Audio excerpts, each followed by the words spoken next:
My name is Sam, and I was addicted to heroin.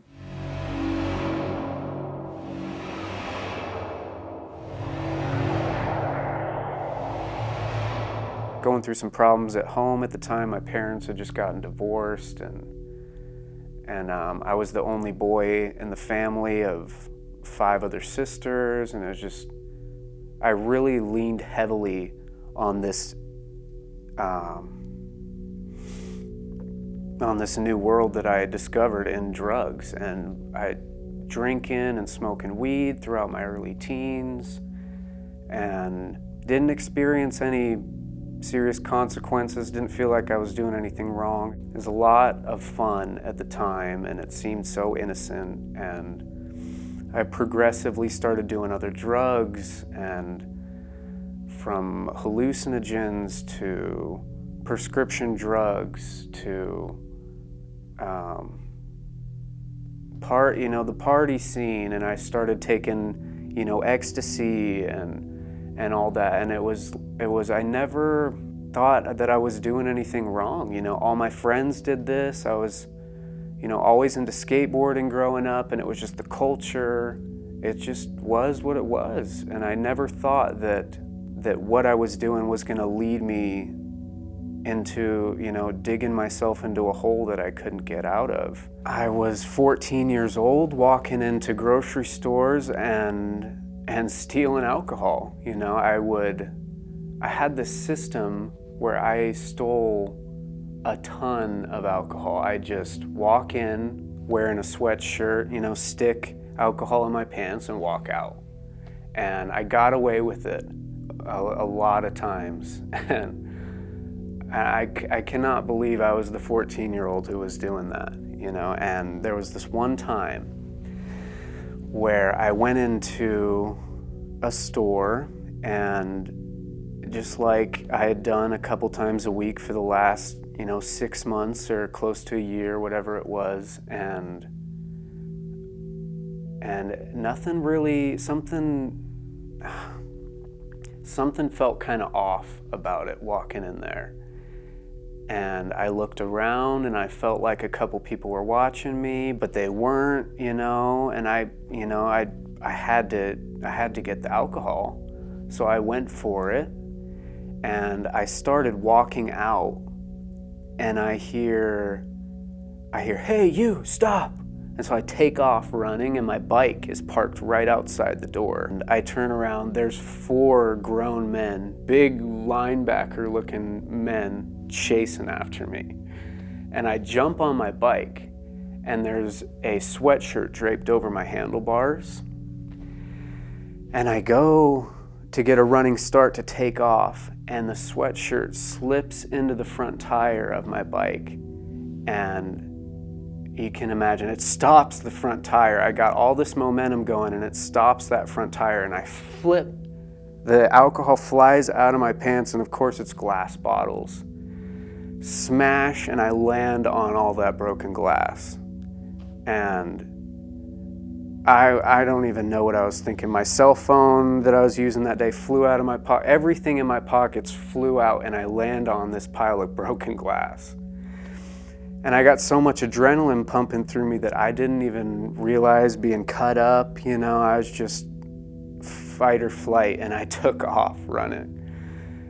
And I got away, I thought, but it was a long walk home. I mean, I had a bike, and riding a bike 2 miles, you can do that in 10 minutes, but walking, it's a lot of time to think.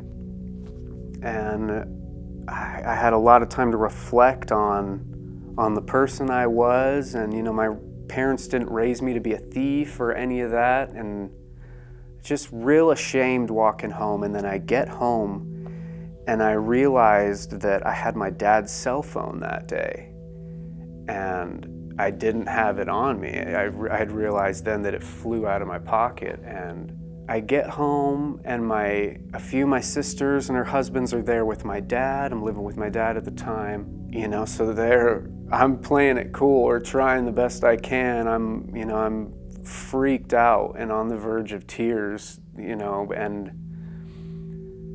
they're like, "So what'd you do today?" I'm like, oh, nothing. Kind of go back to my room like nothing's going on. And then it's like an episode or intervention or something, and they come in. They're like, you know, you had Dad's phone, and we know everything that just happened.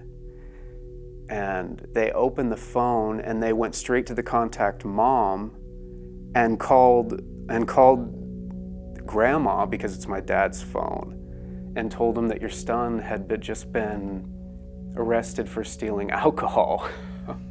So my grandma thinks my dad just got in trouble, and she's like 80-something years old. It probably nearly killed her because my dad's in his 50s, and just the weight of that just put me out for a little while. Like I didn't even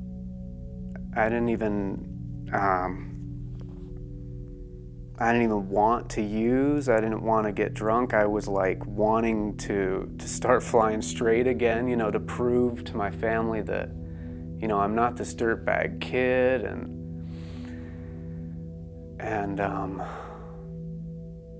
that didn't last very long.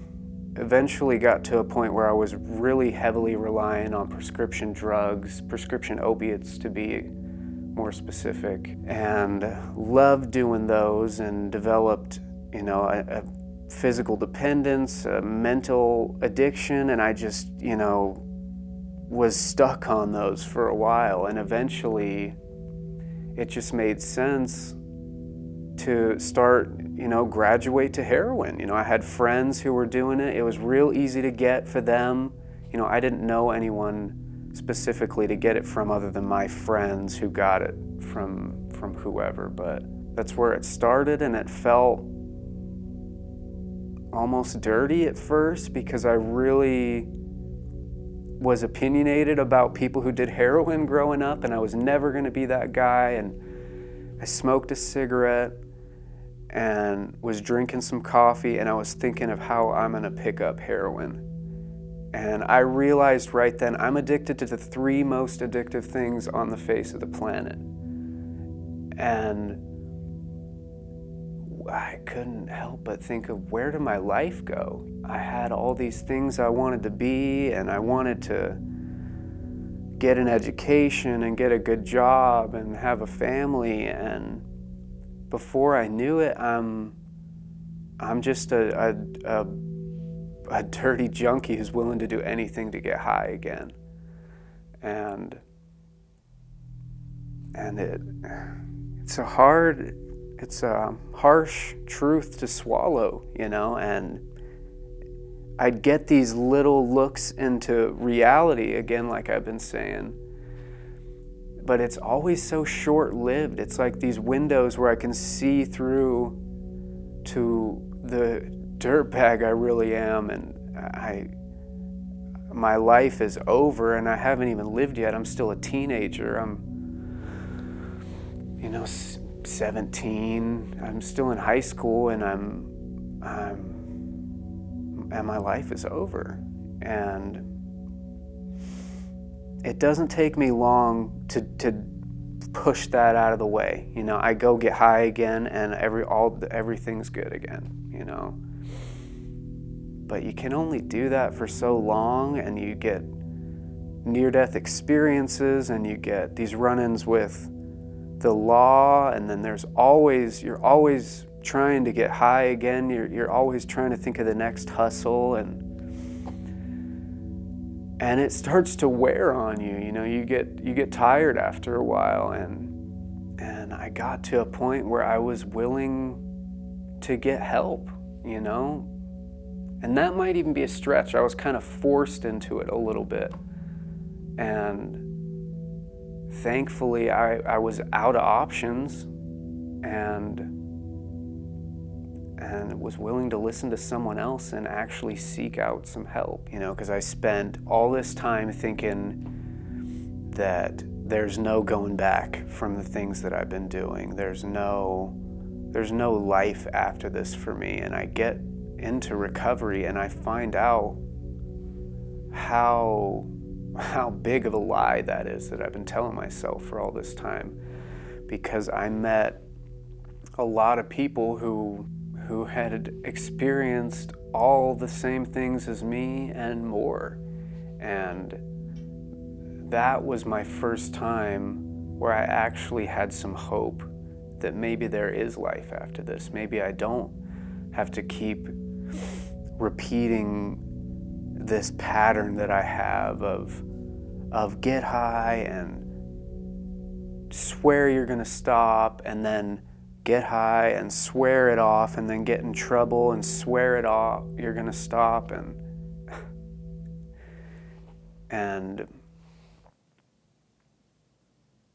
it was an amazing feeling, you know. I didn't know that there were people out there just like me, and I had a moment right there where I couldn't exactly explain how I was feeling, because I finally had hope in my life. So I've been sober for 4 years and 3 months, and I never thought that that would be possible. You know, I couldn't see going a month staying sober. So to have this much time in sobriety it's, when I sit and think about it, it still shocks me to this day. And it makes me all the more grateful because I built a life for myself in recovery. Instead of walking around with all this guilt of how bad a son I am and how terrible a brother I am and what a terrible person of society I am, I get to walk around knowing that my dad is proud of me, and my sisters are proud to call me their brother, and they can actually depend on me to do what I say I'm going to do, and I can actually show up for life and have a little self-worth. You know, I'm happy to be Sam today. I'm happy to be sober. You know, I thought that life was over once I got sober. Part of me did, because I thought I'd never have any fun again. And I cannot tell you how far from the truth that is. You know, I've been sober, like I say, 4 years and 3 months, and I have fun. You know, I do fun stuff all the time. It's like life just started once I got sober. You gotta want help. But what I will tell you is, once you want help, there is a way out. You know, there are people there who want to help you, who are there to see you succeed. And once you want that, then you can have it. You don't have to live your life controlled by a substance. There's a life free of all that that's worth living.